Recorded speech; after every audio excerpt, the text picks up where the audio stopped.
So students, next is Mendeleev's periodic table. ये जो classification है ये बहुत ही अच्छा क्लासिफिकेशन है, बहुत इंपॉर्टेंट भी है। हालांकि इसको हम आज यूज नहीं करते, बट ये जेन्युइनली अच्छा था।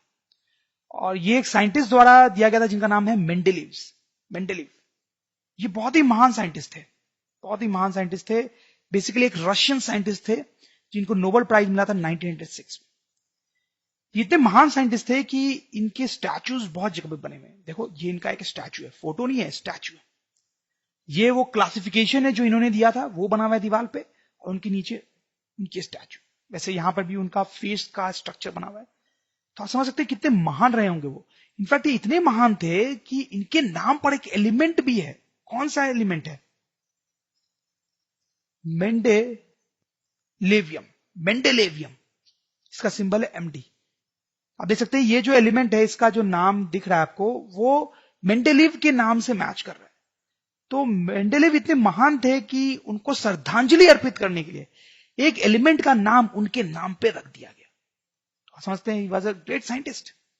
तो स्टूडेंट्स, हमने मेंडेलीव की काफी तारीफ कर ली। अब हम देखेंगे मेंडेलीव्स पीरियोडिक टेबल के बारे में। तो मेंडेलीव ने ये टेबल जो है वो 1869 में दिया था, 1869 में दिया था। और उस टाइम तक 63 एलिमेंट्स डिस्कवर हो चुके थे। काफी तेजी से नए नए एलिमेंट्स डिस्कवर किए जा रहे थे, बट उस टाइम तक 63 एलिमेंट्स ही डिस्कवर हुए थे। अब आगे बढ़ने से पहले मैं आपको बता दूं कि मेंडेलीव ने जो कॉन्सेप्ट यूज किया था वो कुछ हद तक न्यूलैंड के कॉन्सेप्ट से मिलता जुलता था। हमने देखा था कि न्यूलैंड ने कैसे टेबल बनाया था, मेंडेलीव ने भी कुछ उसी तरीके से, हालांकि अपनी और कुछ चीजें ऐड भी की थी उन्होंने। तो उसी तरीके से कुछ उन्होंने भी अपना एक टेबल बनाया था जो हम देखेंगे। तो ये है मेंडेलीव का बनाया हुआ टेबल। तो इस टेबल के हम फीचर्स एक एक करके देखेंगे। तो आप ध्यान दें, सबसे पहला एलिमेंट जो है इस टेबल में वो कौन सा है स्टूडेंट्स? हाइड्रोजन। ठीक है। फिर आप देखें, खास बात है कि बहुत सारे बॉक्सेस जो हैं वो खाली हैं। ठीक है। फिर आता है lithium, beryllium, boron, carbon, nitrogen, oxygen, fluorine and so on. सारे एलिमेंट्स हैं यहाँ पे। ठीक है। उस टाइम जो पता थे। लेकिन इसमें खास बात है कि बहुत सारे खाली बॉक्सेस है। देखो, यहां पे कोई एलिमेंट का नाम नहीं लिखा हुआ है, यहां पर भी कोई एलिमेंट का नाम नहीं लिखा हुआ है। ऐसा नहीं है कि मैंने भूल से छोड़ दिया है, वो मेंडेलीव ने लिखे ही नहीं थे। उसका भी एक बहुत इंपॉर्टेंट रीजन है जो हम देखेंगे। राइट। अब आप सबसे पहले नोटिस करें कि ये जो नंबर्स है नीचे लिखे हुए, वो क्या है? ये नंबर्स क्या है? ये एटॉमिक मास है। Atomic mass. देखो, हाइड्रोजन है ये, उसका एटॉमिक मास 1, लिथियम उसका 6.9, बेरिलियम 9, बोरोन 10, कार्बन 12। कोई पैटर्न समझ में आ रहा है आपको? यहां पे बिल्कुल समझ में आ रहा होगा।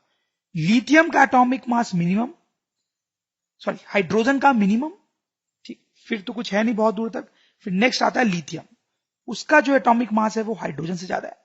बेरिलियम उसके बाद आ रहा है, उसका एटॉमिक मास और ज्यादा, बोरोन का और ज्यादा, कार्बन का और ज्यादा, नाइट्रोजन का और ज्यादा, ऑक्सीजन का और ज्यादा एंड सो ऑन। इसका मतलब जैसे जैसे आप टेबल में आगे जा रहे हो ना, वैसे वैसे एटॉमिक मास क्या हो रहा है? बढ़ रहा है। एटॉमिक मास बढ़ रहा है।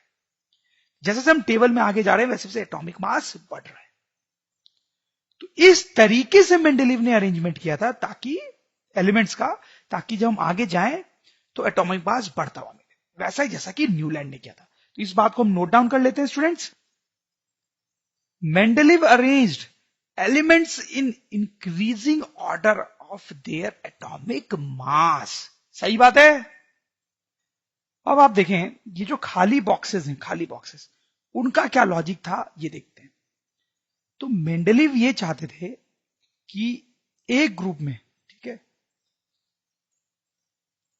इसको मैं एक ग्रुप बोल रहा हूं, ये एक ग्रुप है, ये दूसरा ग्रुप है, ये तीसरा ग्रुप है, ये चौथा ग्रुप है एंड सो ऑन। तो मेंडेलीव ये चाहते थे कि एक ग्रुप में जो भी एलिमेंट्स हो उनकी प्रॉपर्टीज सेम हो। फिर इस ग्रुप में जितने भी एलिमेंट्स हो उनकी प्रॉपर्टीज सेम, एक ग्रुप में जितने भी एलिमेंट्स हो उनकी प्रॉपर्टीज सेम हो। ऐसा मेंडेलीव चाहते थे। देखो, उसमें प्रॉब्लम क्या थी? जैसे कि यहां पे हाइड्रोजन, ठीक है। अब कायदे से आप सोच रहे होंगे, यार लिथियम को तो यहां लिख देना चाहिए था, ठीक, लिथियम को यहां लिख देना चाहिए था। लेकिन मेंडेलीव ने देखा कि लिथियम की जो प्रॉपर्टी है वो हाइड्रोजन से मिलती थी। लिथियम की प्रॉपर्टी हाइड्रोजन से मिलती थी। तो इसीलिए उन्होंने लिथियम को हाइड्रोजन के नीचे रख दिया, यहां रखा, ठीक है, ताकि ये दोनों एक ही ग्रुप में आ जाएं और उनकी प्रॉपर्टी सेम हो। ठीक बात है। फिर उन्होंने बेरिलियम को आगे रखा, बोरोन को रखा, and so on so on so on. ठीक। फिर यहां पे वो सोडियम रख सकते थे। आपको ऐसा लग रहा होगा कि ये जो सोडियम है वो यहां रखा जा सकता था, बट उन्होंने इसको खाली छोड़ दिया, और उसके बजाय सोडियम को यहां रखा, क्योंकि वो चाहते थे कि एक ग्रुप में सारी चीजों की प्रॉपर्टी सेम हो। तो सोडियम की जो प्रॉपर्टी थी वो लिथियम से मैच कर रही थी, तो उसके नीचे उन्होंने उसको रखना सही समझा। वैसे यहां पर आप देखिए, यहां पे वो पोटाशियम रख सकते थे, जो यहां पे रखा उन्होंने। क्यों यहां पे रखा? क्योंकि पोटाशियम की जो प्रॉपर्टी थी वो सोडियम और लिथियम से मैच कर रही थी। आपको समझ में आ रहा होगा फंडा। जैसे यहां पे देखो, ये जो टीआई है, टीआई कार्य